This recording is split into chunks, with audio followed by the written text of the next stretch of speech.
पवन सिंह। गधा तो नहीं कह सकते हैं। तहाई अहिर के असली बेटा मोच पर फर्क ना पड़ी। अच्छा, एक समय था कि आप खेसारी लाल यादव को बहुत ज्यादा गाली देते थे। भोजपुरी में कौन बड़ा, खेसारी लाल यादव बड़ा कि पवन सिंह बड़ा? खेसारी जी को पसंद। और हर हर गंगे आ गया टीचर उसका। गजब बेइज्जती है। अरे कि हमसे प्यार करम ही तमोना में फिल्म देखई रानिया।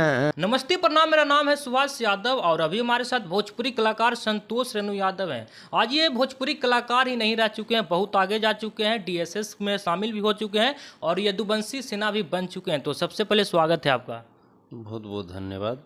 भोजपुरी में कौन बड़ा, खेसारी लाल यादव बड़ा कि पवन सिंह बड़ा? पब्लिक ज़्यादा खेसारी जी को पसंद करती है। पब्लिक ज़्यादा खेसारी बड़ा है। हाँ, पब्लिक तो ज़्यादा खेसारी जी को पसंद करती है। अच्छा, भोजपुरी में खेसारी लाल यादव जी का एक संघर्ष 2 सिनेमा मतलब टीजर आ गया है और पवन सिंह जी का भी एक हर हर गंगे का टीजर आया है। लोगों को कहना है कि संघर्ष 2 से बड़ा